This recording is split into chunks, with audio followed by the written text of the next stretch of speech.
3D Frog Eating a Bug Acrylic Nailer Tutorial by Hotpinkzebrapolish. Hi everyone, in today's video I'm going to be doing a 4D nail that's got removable parts. So it's 4D, but I would consider it more on the wearable side of things. It would catch on things like 3D would, but it's not as delicate or as overly breakable as some 4D is. And so this one is a frog that you can pull his tongue out, and then there's a little attachable bug that you can have that hangs over him, and it looks like he's eating the bug. I love frogs. If you look at my other channel, you've seen my art channel, you've noticed that I've probably painted frogs before. In fact, I've painted frogs on many occasions, and I've sculpted frogs, and I really do love frogs. There was a while when I had a pet leopard frog she was a pretty big one, and leopard frogs have a pressure point right above their hips. So if you hold them right there, like around their hips, then their lower legs go numb. And they can't move them. And so you'd hold her there, and it's comfortable, and you could swing her legs back and forth, and she'd croak the whole time. It was so cute. Long story short, I love frogs, and I hope you like this video, and don't forget to click subscribe to see my future videos as well. So to begin, I just had a white acrylic overlay that I missed taping part of it. So it's just a white overlay, but you want to make sure to embed a little magnet up near the cuticle in the beginning there. So sorry I missed that, but pretty much the only interesting thing was putting that magnet in, which, as you can see where it is, so you pretty much know. So then I filed it, and now I'm going to be painting the nail with white acrylic paint just to cover up the magnet so that it does not show. You don't necessarily need to see it from here on out. And then I'm going to apply a layer of gel sealer and throw that into my lamp and cure it. So now I'm going to cut a piece of a small black straw that's not too long, but this is the length that your tongue is going to be, or the frog's tongue is going to be. And then after you have it cut to the length, you want to make sure you cut out a little section of it so it creates more of a bridge and has a flat side than just a circle, because that's going to make sure it stays in place a little better. And if it still seems like it wants to roll off, you can cut off a little bit more of it.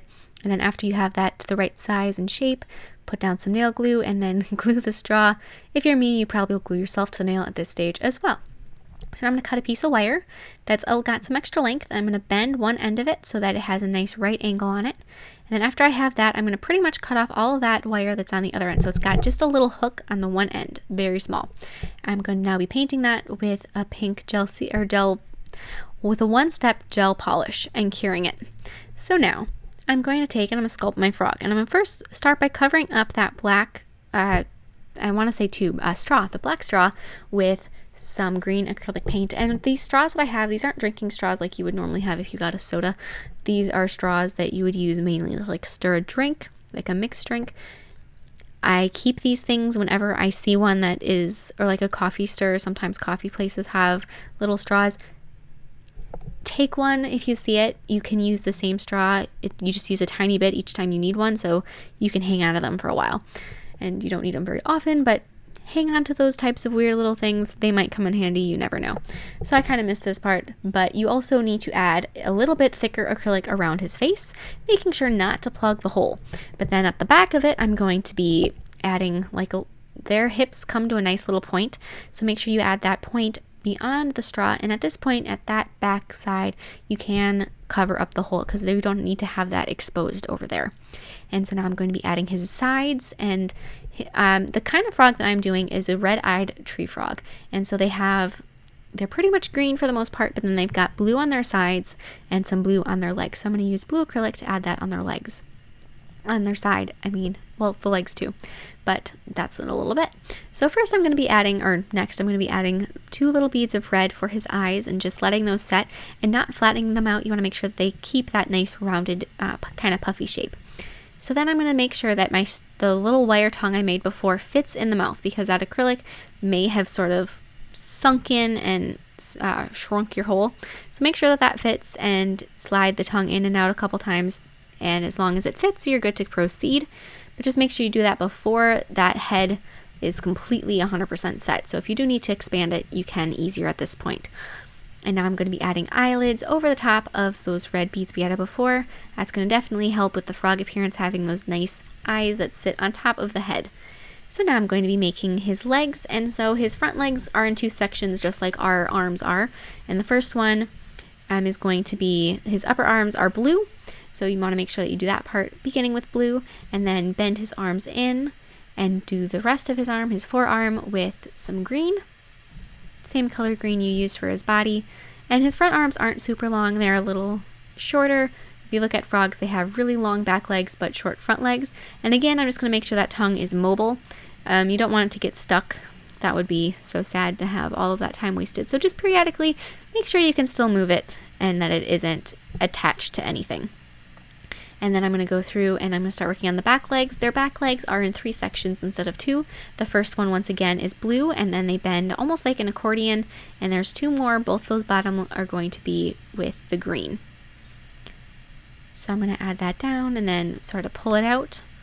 And make sure that you do not cover up the magnet. You want to make sure that there's no 3D art on top of the magnet. So if you need to, you could set another magnet on top of it just to see where it is. Otherwise, if you're me, you kind of forget you have to be doing that, and then you're oh so grateful in the end when you didn't, luckily, cover up your magnet. I couldn't believe it when all of a sudden I got to the end and I was like, oh, I forgot to make sure I didn't cover up my magnet. I was pretty sure I was going to be doomed, but miraculously I didn't cover it up. So just save yourself the stress and don't cover up your magnet. Make sure you don't. And so then I'm going to take and I'm just going to add a little more blue acrylic to his sides, make sure they're nice and smooth. But then I'm going to push his tongue all the way in and then make a little mark on it. I first tried to make a mark with the scissors and that didn't do anything. So I went to a pen just to make a mark on the tongue where you want it to be cut, and then cut it off.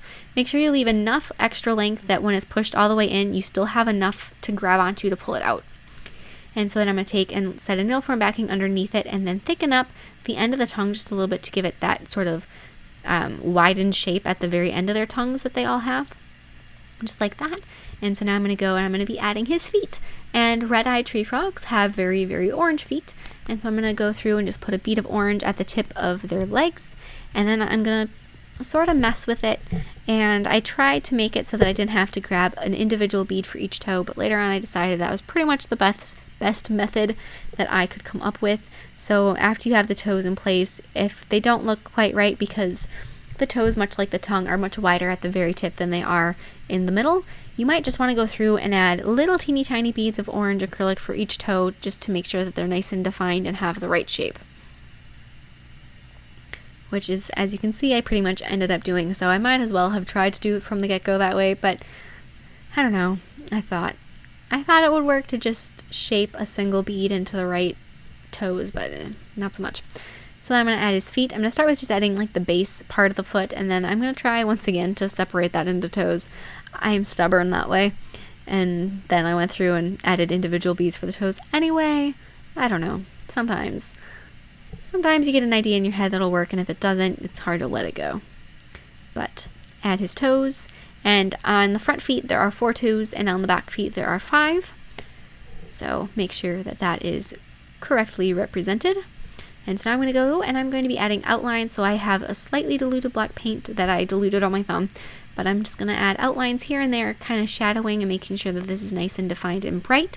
Since I am using very neon colors, if you know how neon colors are generally, then they're not nearly as pigmented as a different color, and so even though they do show up really well against the white, I really want them to stand out, so outlining them just a little bit is definitely going to help that.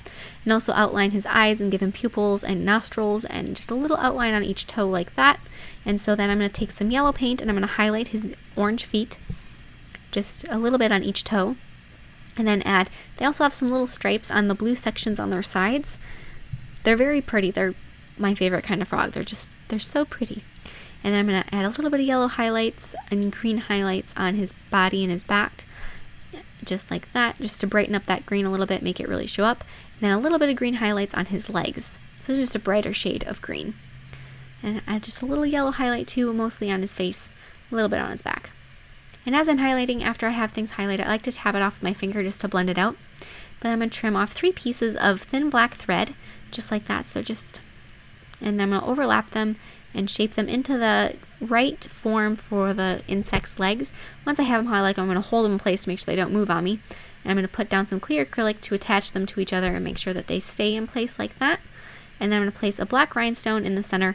At least I tried to that first time, it didn't take, so then I put a little more acrylic on there and then set the black rhinestone in the center. And then I'm going to take and put another magnet on the back on top of the other one. I'm going to mark this top of it. That way you know what side to glue your piece of wire to. So now taking a piece of heavier wire, the same kind of wire I used for the tongue, I'm going to put down a bead of clear acrylic on top of the black dot, and then I'm going to hold that piece of wire there until it is set. So that's going to be a couple or maybe 30 seconds, just to make sure that it's not going to move on you. And then place that back on the nail and bend the wire into a nice curved shape up and over the frog. Once you have it curved the way you want it, mark off where you want to cut your wire for where you want the bug to set, and then trim it off with little wire nippers. And then using some nail glue, I'm going to glue my little insect to the end of my little wire holder. And then I'm going to trim off his legs to get rid of any extra length. They were a little long for what I wanted. Just like that, and you are all done. So as you can see, you can move his tongue in and out so that that is a little more wearable. That tongue won't be nearly as delicate when it's pushed all the way in, and you can remove the little 3D bug that he's trying to eat. So I hope you like this, and please share any recreations with me on Facebook and Instagram. I would absolutely love to see them. And I will see you in my next video. Bye!